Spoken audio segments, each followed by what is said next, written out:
जय भीम, जय भीम। आंध्र प्रदेश की इस पावन धरती पर खड़े होकर आप सबके सामने अपनी बात रखने का जो आज सौभाग्य मुझे मिल रहा है, तो इसके लिए मैं आप सभी का तहे दिल से आभार व्यक्त करता हूं। आंध्र प्रदेश के प्रदेश अध्यक्ष श्री परम ज्योति जी और प्रदेश कमेटी के सभी सदस्यगण के साथ साथ यहाँ पर इतनी भीड़, इतनी बड़ी संख्या में मौजूद सभी छोटे बड़े पदाधिकारी एवं हमारी पार्टी के महत्वपूर्ण कार्यकर्तागण व समर्थकों का मैं तहे दिल से शुक्रिया अदा करता हूं। बाबा साहब के दिखाए रास्ते, मान्यवर साहब के बताए तरीके और बहन जी के बेबाक अंदाज को आज हमें दिल और दिमाग से अपनाना होगा। मैं पूछता हूं, क्यों डरते हो तुम? अरे जब तुम्हारे सिर पर उस शेरनी का हाथ है तो क्यों कमजोर महसूस करते हो तुम?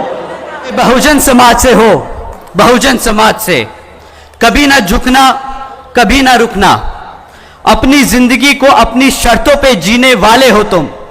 वो कहते हैं ना कि अगर किसी चीज की लत लग जाए तो वो आदमी की पहचान बन जाती है। तो आज मैं कहता हूं कि बना लो ये पहचान एक निडर समाज की, एक ताकतवर समाज की, एक मजबूत बहुजन समाज की। बाबा साहब डॉक्टर भीमराव अंबेडकर जी ने लोकतंत्र की इस तरह व्याख्या की थी, a form and a method of government whereby revolutionary changes in the economic and social life of the people are brought about without bloodshed। पर स्कूल में बच्चों के बीच भेदभाव नहीं होता, ऐसा है बाबा साहब के विचारों का भारत। जहां पर महिलाओं पर अत्याचार नहीं होता, ऐसा है बाबा साहब के विचारों का भारत। जहां पर आपका प्रमोशन आपकी जाति देखकर नहीं, आपकी काबिलियत पर होता है, ऐसा है बाबा साहब के विचारों का भारत। जहां पर हर जाति और धर्म को बराबर का सम्मान मिले, ऐसा है बाबा साहब के विचारों का भारत।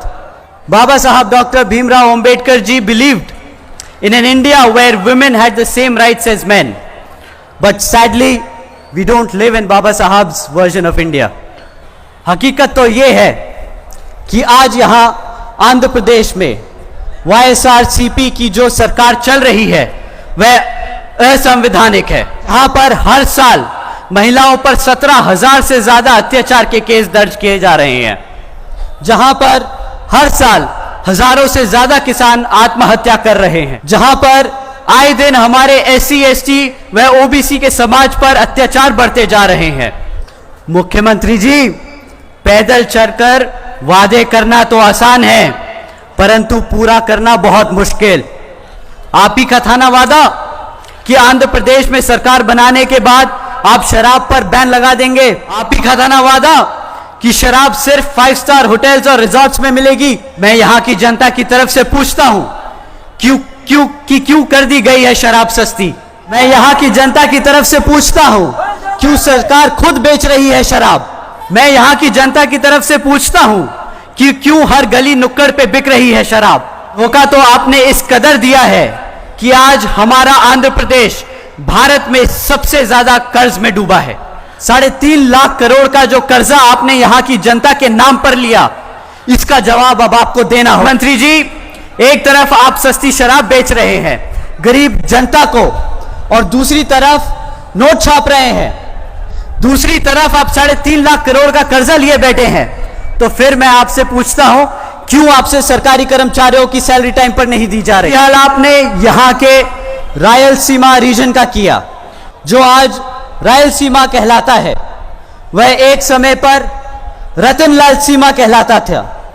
ऐसा इसलिए क्योंकि ये तो यहां का बच्चा बच्चा भी जानता है कि रायलसीमा आंध्र प्रदेश का ही नहीं बल्कि पूरे भारत का सबसे ज्यादा भारत में सबसे ज्यादा नेचुरल रिसोर्सेज में रिच रीजन है।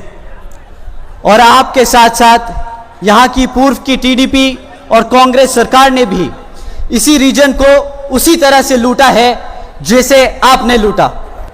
तो मुख्यमंत्री जी, जो धोखा दिया है आपने यहां की गरीब और पिछड़ी समाज को, जनता की तरफ से आज मैं मांगता हूं इस्तीफा आपका।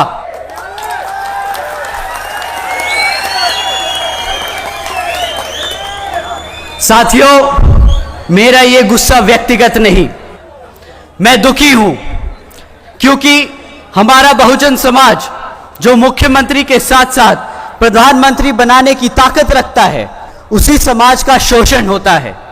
और यह अकेला आंध्र प्रदेश का हाल नहीं, बल्कि हर एक उस प्रदेश का हाल है जहां जहां पर मनुवादी सोच रखने वाली सरकारें चल रही हैं। इस खबर को देखने के बाद क्या है आपकी राय, नीचे दिए गए कमेंट बॉक्स में दीजिए अपनी राय।